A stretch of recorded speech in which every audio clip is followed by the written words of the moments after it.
A figura de Jesus sempre nos conforta. Ei-lo, mais uma vez, retratado nos tempos modernos. Salmo 23. O Senhor é meu pastor, nada me faltará. Deitar-me faz em verdes pastos, guia-me mansamente a águas tranquilas. Refrigera minha alma, guia-me pelas veredas da justiça, por amor do seu nome. Ainda que eu andasse pelo vale da sombra da morte, não temeria mal algum, porque tu estás comigo. A tua vara e o teu cajado me consolam. Preparas uma mesa perante a mim, na presença dos meus inimigos. Unges a minha cabeça com óleo, o meu cálice transborda.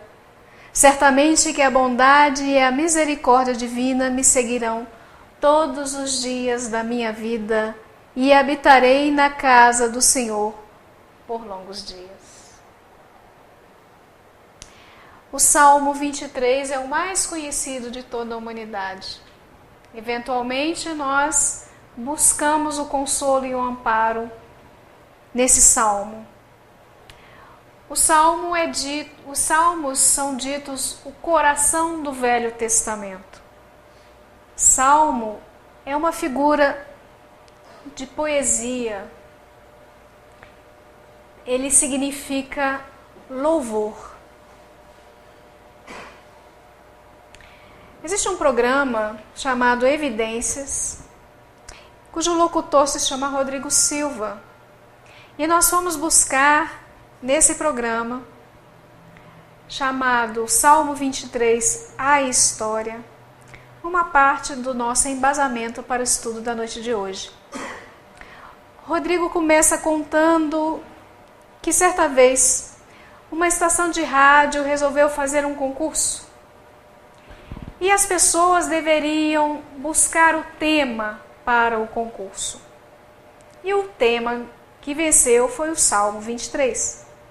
Os candidatos então deveriam declamar o Salmo, cada um no seu jeito, na sua forma, na sua maneira, no seu tom. Os candidatos iam muito bem, cada um destacando-se em questões técnicas, muito bem colocadas. Bem, um dos participantes foi um senhor que, embora desprovido de todas as qualidades técnicas necessárias, foi o único que arrancou lágrimas do auditório, fazendo até mesmo o júri esquecer de anotar os pontos. Um dos participantes, sem entender o que estava acontecendo ali, sem entender a reação do auditório, perguntou a um colega por que aquele homem de uma voz arranhada, como aquela, conseguiria tal fato. A resposta foi a seguinte: enquanto todos os locutores demonstravam conhecer o salmo do pastor, aquele homem foi o único que demonstrou conhecer o pastor do salmo. Vejamos. Quando nós nos referimos então ao Salmo 23, fala-se das ovelhas. É um pastor que tem o seu rebanho de ovelhas. Bem, para tratar com as ovelhas é preciso ter determinados conhecimentos. Vamos falar um pouco disso. Esse salmo foi escrito 1000 anos antes de Cristo. E continua tão atual. 1000 anos antes de Cristo, 2000 anos depois de Cristo. Então esse salmo tem aproximadamente 3000 anos. E continua arrancando lágrimas dos nossos olhos, tocando-nos profundamente. Davi era um pastor de ovelhas para sua família ainda muito jovem e tinha essa maestria da poesia. Tocava harpa muito bem. Em determinado momento de sua vida, foi dito a ele que ele seria o rei que iria unificar as tribos de Israel. Passado o tempo, e isso ocorreu mais para frente. E aí vem esse salmo passando de tempos de geração em geração. Bom, a gente pensa que o trabalho de um pastor de ovelhas é aquele rapaz que fica lá, um pouquinho mais elevado que as ovelhas, olhando as ovelhas pastarem, não é? Mas não é bem assim, não. O trabalho de um pastor de ovelhas no Oriente Médio é tremendamente escaldante, porque ele fica realmente debaixo do sol, né? Práticas típicas dos tempos bíblicos são ainda utilizadas até hoje por grupos como beduínos e famílias de origem árabe. Devido ao clima seco da região desértica, as pastagens das ovelhas geralmente são feitas longe do curral, nas poucas regiões de oásis, onde tem água, árvores, pastagens, sombra, né? Vem aquela água limpa, fresca, bonita, dá vontade de tomar. E as águas dos oásis, que são muitas vezes citadas, inclusive na Bíblia, são aquele manancial que surge em pleno deserto da Judéia e que serviu de muitas vezes para as citações de Jesus. Nos dias de Davi, um verdadeiro oásis no meio do nada significava que muitas vezes, especialmente naquele tempo, o pastor teria que se levantar bem cedo, buscar o seu rebanho, atravessar o deserto em busca daquele local aprazível, com características de oásis, e ali ficaria com o seu rebanho passando o dia. Essa travessia poderia demorar algumas horas e por isso ele tinha que sair bem cedinho, ainda de madrugada. Isso porque o sol no deserto é inclemente.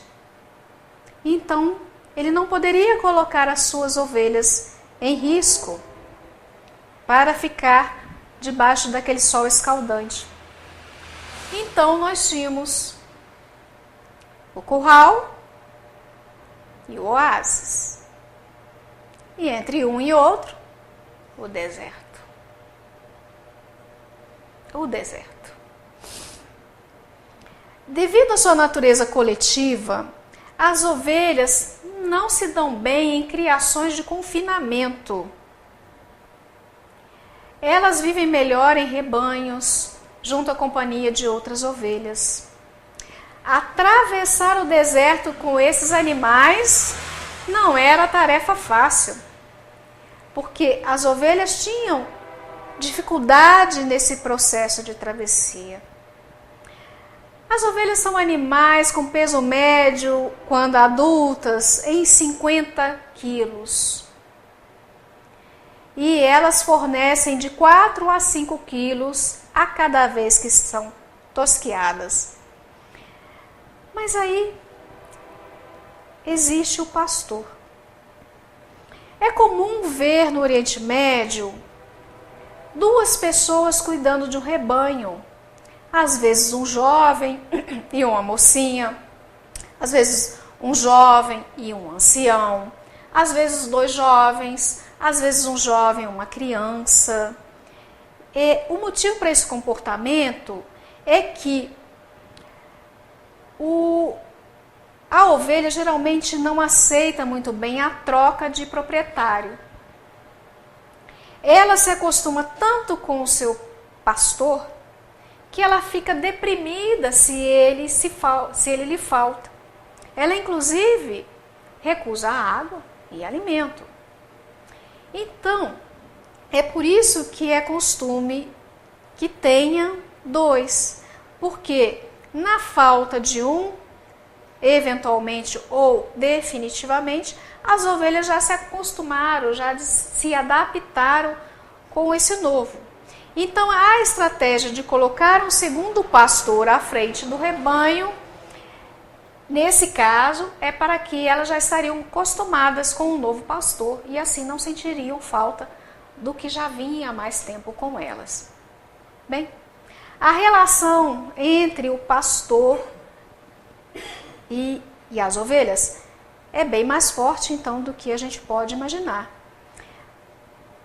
Daí a beleza de sermos nós, considerados poeticamente, ovelhas que podem chamar o seu Deus de o meu pastor, aquele que garante que nada me faltará.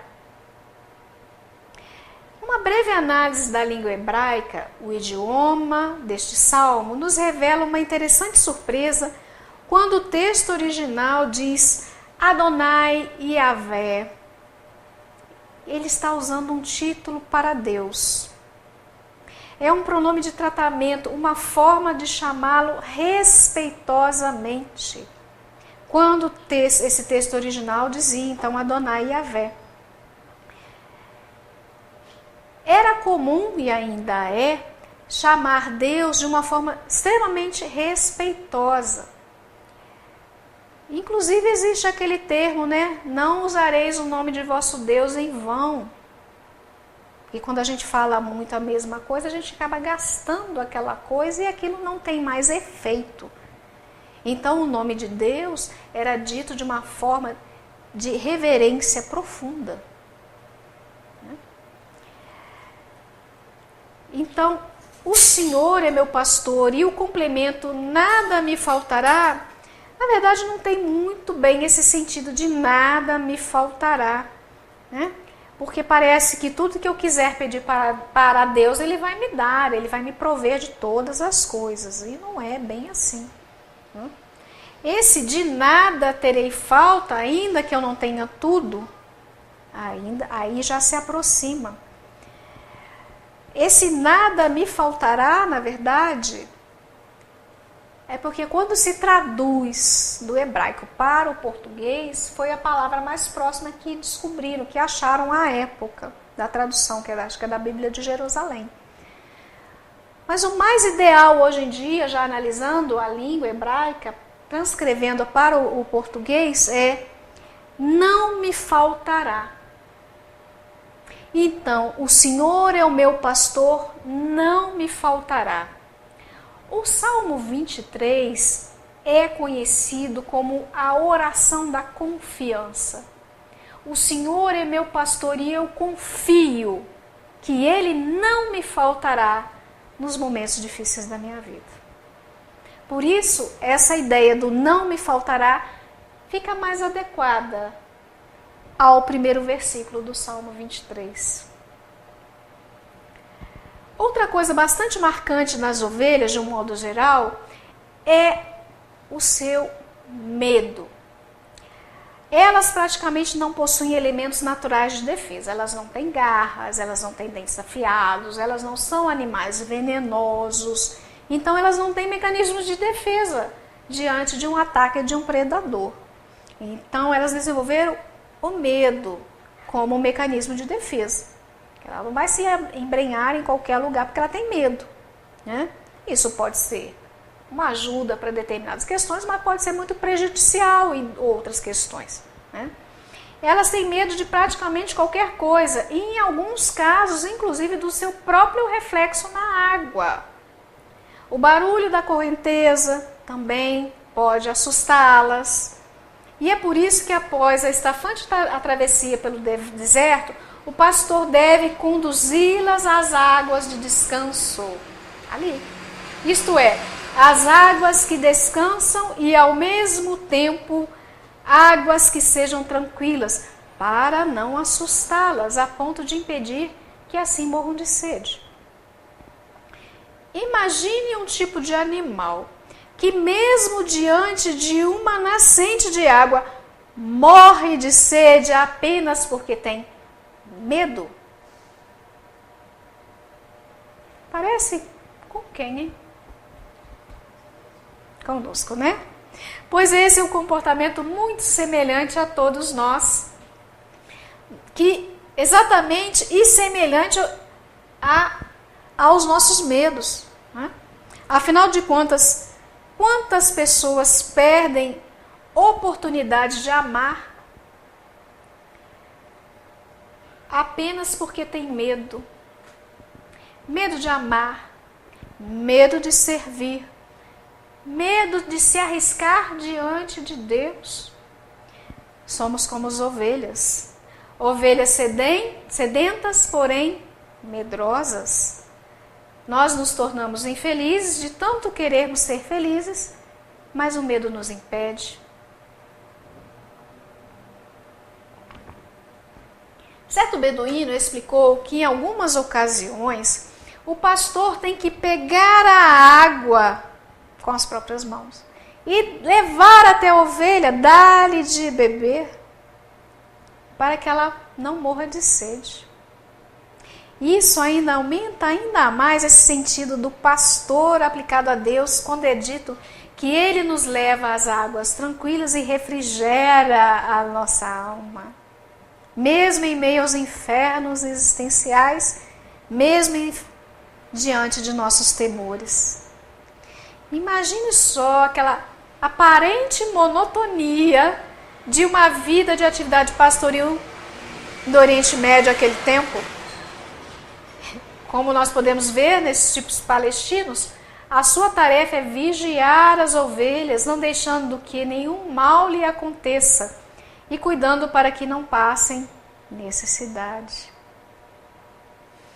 As roupas do pastor, elas também não são roupas bonitas, porque eles precisam ter roupas que os protejam do sol escaldante do deserto, que lhes castiga a pele todos os dias. O pastor sabe que esta será novamente a sua rotina na manhã seguinte, mas o pastor não se importa.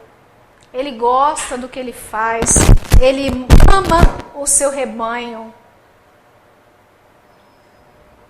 Esse comportamento ilustra muito bem algumas comparações que Jesus fez entre a sua pessoa e a figura de um pastor de ovelhas. Através desse contexto, amplia-se mais o sentido profundo das palavras de Jesus quando declarou: eu sou o bom pastor dá a vida por suas ovelhas. Está ali o pastor e o seu rebanho. Então, vamos chegar aqui no cajado.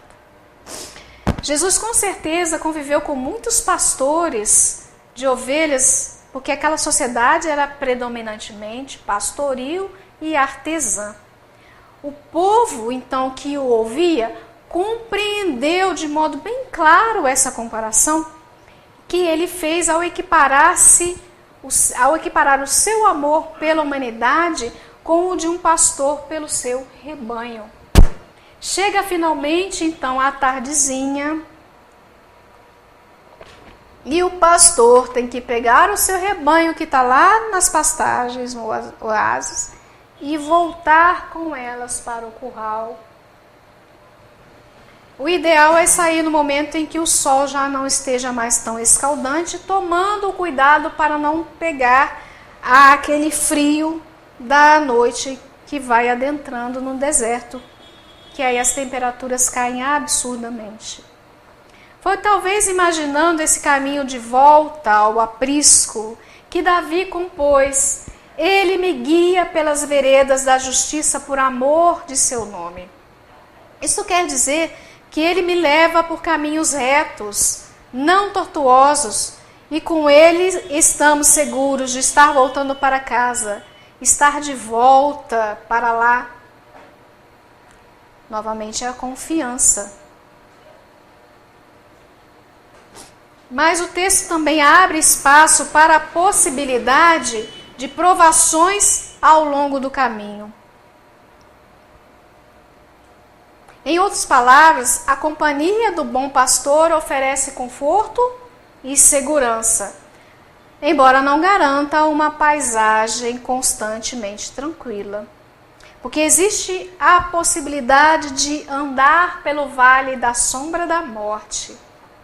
Alguns comentaristas supõem que o vale da sombra da morte, descrito por Davi nesse salmo, era realmente um local geográfico, fisicamente geográfico, né? Um lugar real, de caminhos íngremes, apertados, rochas que ofereciam muitos riscos para a vida do rebanho, o ataque de animais, predadores, que ficavam nos penhascos, a queda das ovelhas nesses penhascos com um terreno bastante escorregadio.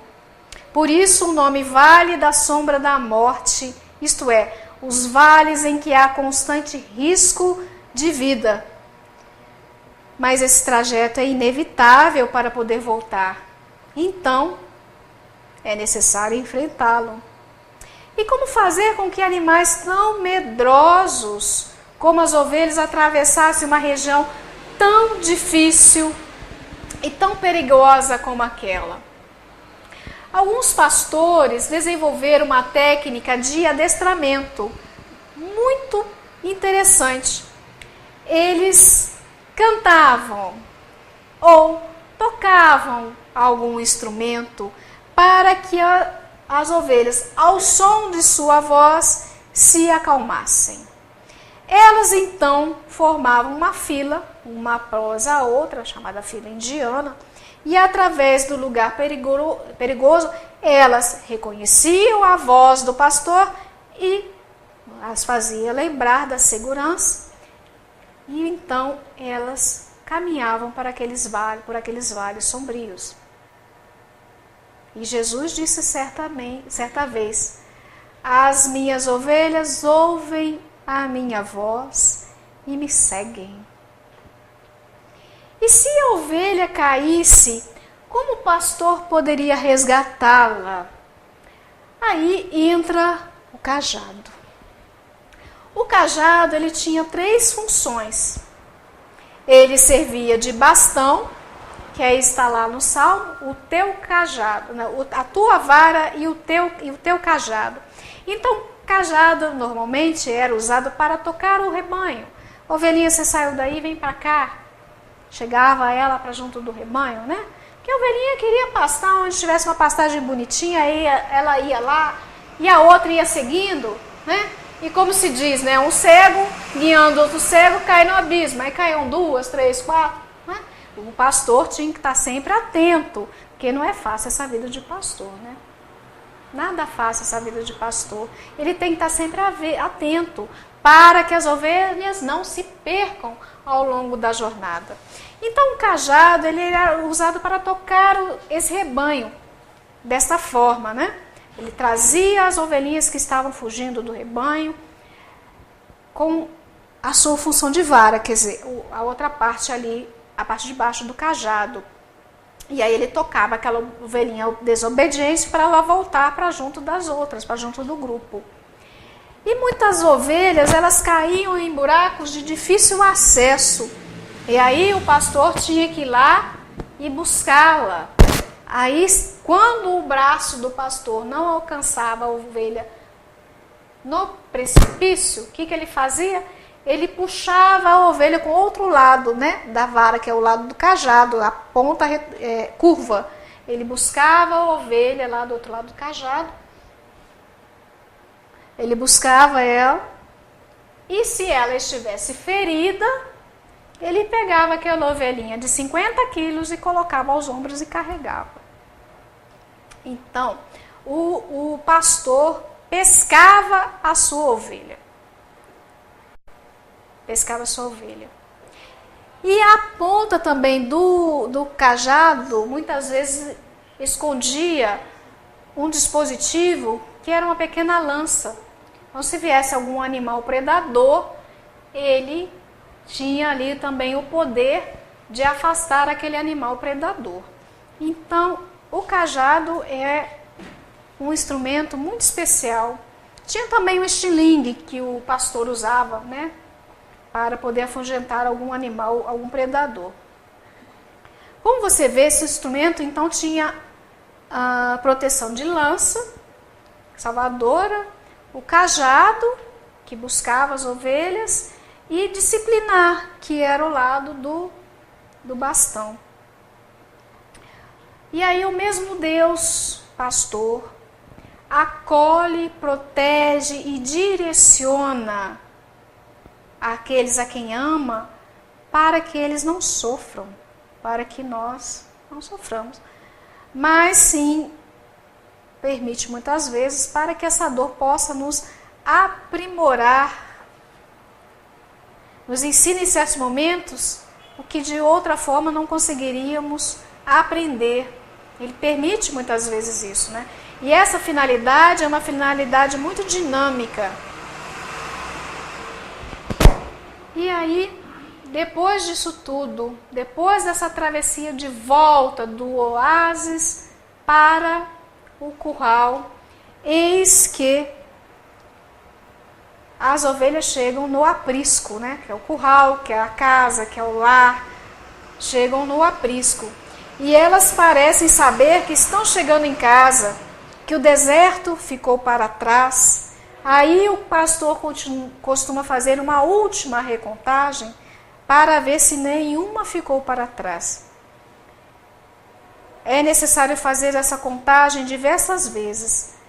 As condições daquele local, somadas à falta de secas, tornam um deserto um local muito traiçoeiro para o rebanho, com possibilidade de extravio para o grupo. E aí o pastor conta e reconta novamente.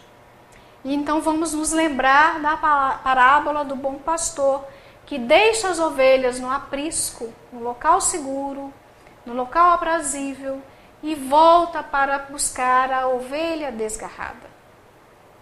Ele deixa porque sabe que aquelas ovelhas já estão num local seguro, e não esquece de nenhuma delas. Nenhuma. Essa parábola ilustra bem o amor de Deus por nós, seres humanos. Ele nos trata como se fôssemos únicos, no sentido que todos nós somos muito importantes para Deus. Nós somos o seu tesouro mais precioso. Então, toda vez que o pastor sai a pastorear buscando as suas ovelhas feridas, e ele carrega essa ovelha nos ombros de volta. Ter esse pastor que nos cuida com muito carinho, com muito cuidado, nós nos sentimos amados, amparados, protegidos verdadeiramente, porque ele faz isso porque nos ama. E ele refrigera o nosso ser ao atravessarmos o caótico deserto da existência. Afinal, ele nos fornece o oásis que alivia a nossa travessia e garante que o sofrimento terá fim, por mais duro que seja. Ele é passageiro, pois um dia habitaremos na casa do Senhor, não apenas por um tempo, mas para todo tempo, para todo sempre ao seu lado, ao lado do bom pastor. Lendo este salmo, eu me deparei então com alguns comentários acerca dessa passagem de João. Na verdade vos digo que aquele que não entra pela porta do curral das ovelhas, mas sobe por outra parte, é ladrão e salteador. Aquele, porém, que entra pela porta é o pastor das ovelhas. A este o porteiro abre, e as ovelhas ouvem a sua voz, e chama pelo nome as suas ovelhas e as traz para fora. E quando tira para fora as suas ovelhas, vai adiante delas, e as ovelhas o seguem, porque conhecem a sua voz. Mas de modo nenhum seguirão o estranho, antes fugirão dele, porque não conhecem a voz do estranho. Jesus disse-lhes essa parábola, mas eles não entenderam o que era que lhes dizia. Tornou, pois, Jesus a dizer: em verdade eu vos digo que eu sou a porta das ovelhas. Todos quantos vieram antes de mim são ladrões e salteadores, mas as ovelhas não os ouviram. Eu sou a porta. Se alguém entrar por mim, salvar-se-á, e entrará e sairá e achará pastagens. O ladrão não vem senão a roubar, a matar e a destruir. Eu vim para que tenham vida e a tenham em abundância. Eu sou o bom pastor. O bom pastor dá a sua vida pelas ovelhas. Mas o mercenário e o que não é pastor, de quem não são as ovelhas, vê vir o lobo e deixa as ovelhas e foge, e o lobo as arrebata e dispersa as ovelhas. Ora, o mercenário foge porque é mercenário e não tem cuidado das ovelhas. Eu sou o bom pastor, conheço as minhas ovelhas e das minhas sou conhecido. Assim como o Pai me conhece a mim, também eu conheço o Pai e dou a minha vida pelas ovelhas. Ainda tenho outras ovelhas que não são deste aprisco. Também me convém agregar estas, e elas ouvirão a minha voz, e haverá um rebanho e um pastor. Por isto o Pai me ama, porque dou a minha vida para tornar a tomá-la. Ninguém me tira de mim, mas eu de mim mesmo a dou. Tenho poder para o dar e poder para tornar a tomá-la. Este mandamento recebi de meu Pai.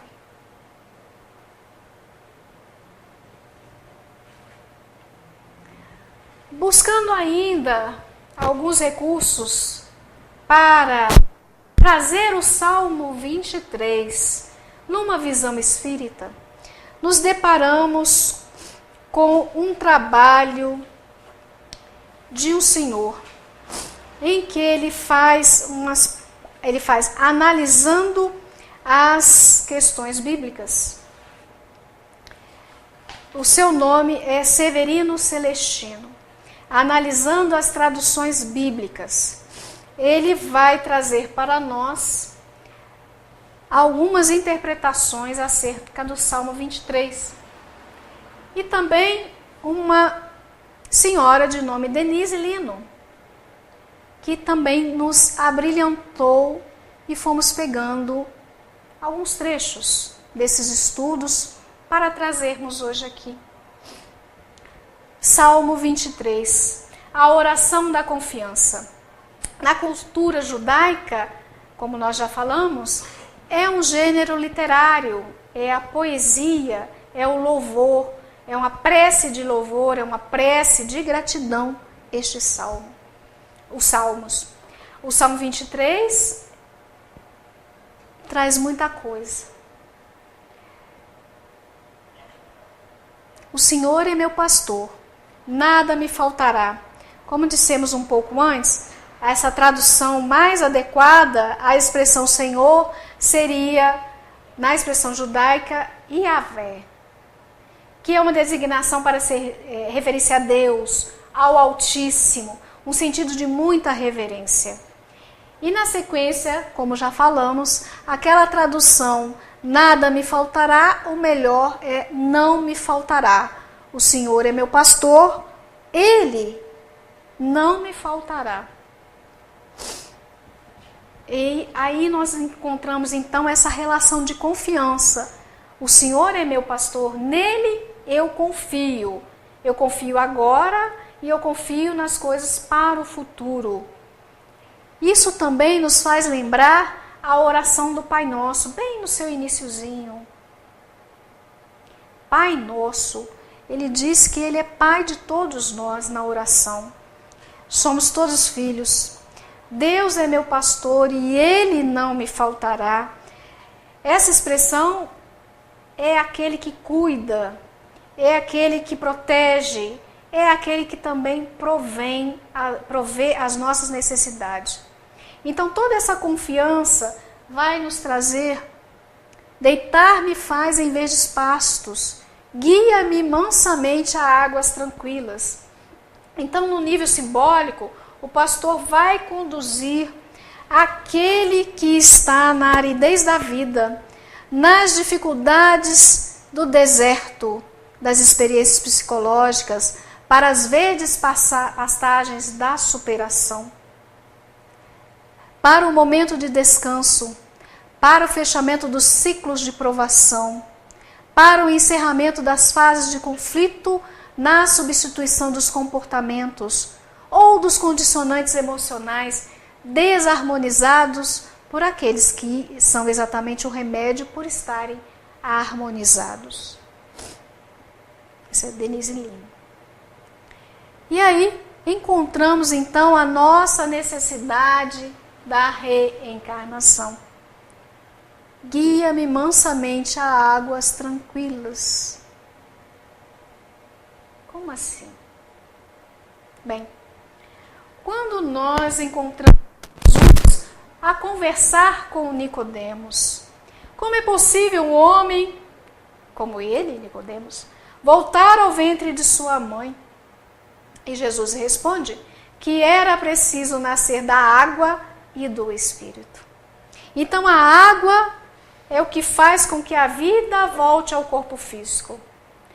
Para podermos reencarnar, necessitamos do útero materno, onde nós estamos no líquido amniótico, desenvolvendo esse novo corpo para essa nova fase da nossa vida existencial infinita. Refrigera a minha alma, guia-me pelas veredas da justiça, por amor de seu nome. O Pai da vida faz a cada um de nós voltar ao corpo físico, e essa volta ao corpo é uma volta guiada num processo reencarnatório, guiada por caminho justo por causa do seu nome, do seu amor, para podermos completar o nosso processo evolutivo. Essa volta guiada, ela é guiada porque nós estamos confiando nos trabalhadores que nos auxiliam do plano espiritual, dos que já sabem mais do que nós, programando o nosso corpo físico, ajudando-nos na confecção do nosso corpo físico. E novamente aí nós estamos confiantes em Deus. Ainda que eu andasse pelo vale da sombra da morte, não temeria mal algum, porque tu estás comigo, a tua vara e o teu cajado me consolam. Ainda que eu andasse pelo vale da sombra da morte, não temeria mal algum, porque tu estás comigo. Novamente a nossa relação de confiança, e encontramos nele as respostas para os nossos temores. Então, se eu vou andar por aquele vale da sombra da morte, eu vou retornar ao corpo físico, onde eu esqueci o meu passado, e que no momento eu temo pelo meu futuro, eu necessito ter confiança, fé e esperança. Porque isso é para mim, é o caminho, é o melhor caminho que eu tenho para trilhar. Mas eu não estou sozinho. Sabemos que existem as adversidades da vida, as dificuldades que aparecem, mas tu, pastor, estás comigo. Podemos facilmente nos desviar do caminho reto e entrarmos numa vereda difícil no curso da vida ou das vidas sucessivas, sabendo que os problemas surgem e que muitos deles se passam no íntimo do ser, nas relações emocionais, no campo espiritual, nas famílias, nos processos obsessivos, e somente quem está enfrentando um processo obsessivo num parente próximo, num ser amado, é que pode entender que esse caminho, poderia entender que esse caminho é ameaçador. Ou alguém que tem um familiar com um problema mental, uma doença mental, uma enfermidade que lesou a sua capacidade de raciocínio e de escolhas corretas na vida. Então, muitas vezes, nós estamos nesse vale obscuro em plena luz do dia. São caminhos escuros, mas que estão no nosso íntimo. Mas quando nós nos colocamos nessa situação, nós sentimos nesse salmo algo muito similar a essas nossas vidas e encontramos nele essa resposta para os nossos temores. Ainda que isso ocorra, não temerei mal algum. Não no sentido que o mal não vai nos alcançar. Sim, ele vai. Aquilo que nós achamos que é um mal, na verdade, vem para que nós possamos nos soerguer, superar essas dificuldades que nós temos. Nada que nos atinja é para o nosso mal. se nós olharmos a vida com essa nova conotação, nós então encontraremos esse caminho de paz. Nós precisamos então restabelecer esse caminho, essa ideia de que o mal, ele é aquele sentido que é uma coisa que nos faz sentir ruim, né?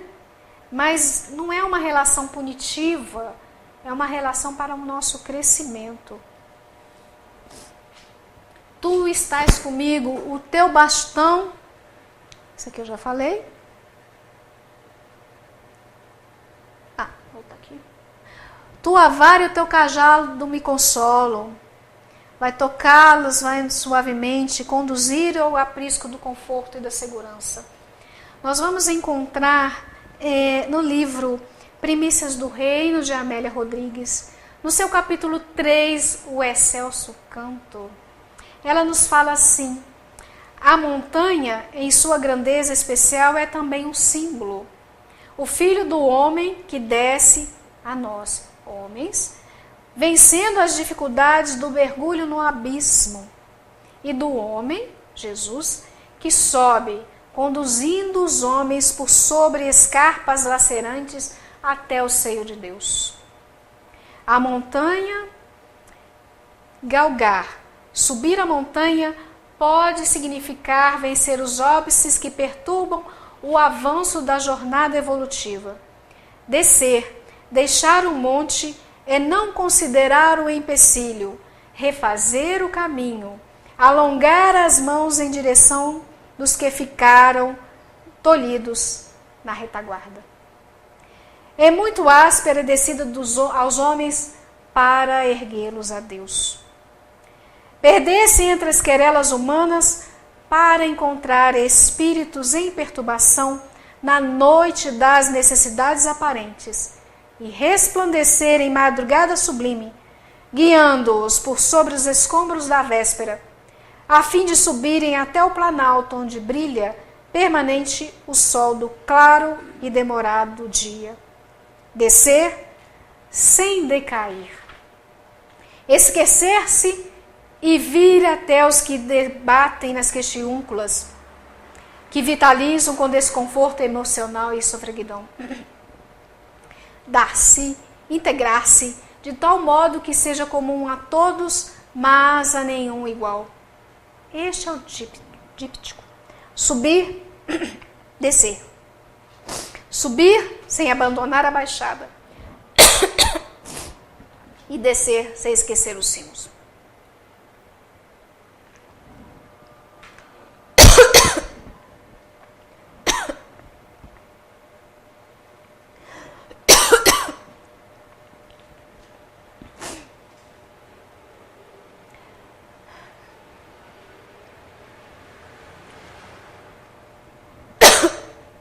Prepara-se perante mim, uma mesa perante mim. Essa parte é mais interessante. O que será isso? Complicado, né? Parece estranho. Aí ele fala que está preparando a mesa, está preparando a reencarnação. O que é preparar a mesa? Naquele tempo, havia uma das últimas refeições do dia, ela era feita entre 3 horas da tarde, 4 horas, e assim ia até o final do dia. E era a refeição mais farta, né, para repor as energias do dia. Preparas uma mesa perante mim, na presença de meus inimigos. Parece uma afronta, mas não é. Se nós olharmos pela questão da reencarnação, eu preciso evoluir. Mas para que eu possa evoluir, eu preciso sanar as minhas pendengas. Com quem? Com aqueles que um dia eu me fiz inimigo e que se fizeram meus inimigos. Então esse preparas uma mesa tem um significado perfeito dentro da doutrina espírita. Prepara a minha reencarnação porque eu quero junto dos meus inimigos, ou seja, família espiritual e família corporal, está lá no Evangelho segundo o Espiritismo. Eu preciso da família e na família estão as minhas maiores pendengas. Que está próximo, porque a gente precisa se aproximar e não se afastar. É a vida futura. Os espíritos superiores me chamaram para discutir os processos reencarnatórios. A preparação que os espíritos engenheiros da reencarnação fazem na presença dos meus inimigos, adversários de outros tempos, provocadores, aqueles que mantêm uma relação de antagonismo para conosco. Mas ele pede, unges a minha cabeça com óleo. Reencarnação é uma mesa que não exclui as dificuldades da vida. Unges a minha cabeça com óleo, ou seja, ele me dá condições para que a reencarnação logre êxito. Ele me brinda com tudo que eu preciso para que eu tenha êxito. O meu cálice transborda, eu festejo porque eu tive sucesso no campo das experiências emocionais, morais e espirituais. É a festa. Não é transbordar de embebedar-se, mas é aquele momento em que há festa no céu quando um pecador se arrepende, não é?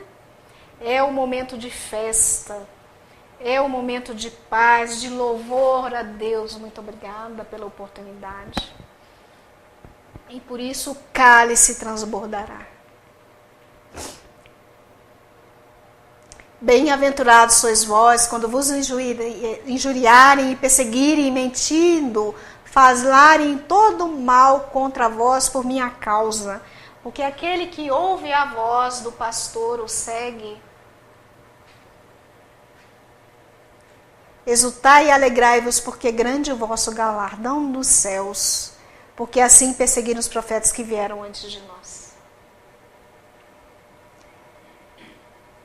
Certamente que a bondade e a misericórdia divina me seguirão todos os dias da minha vida e habitarei na casa do Senhor por longos dias. Algumas traduções colocam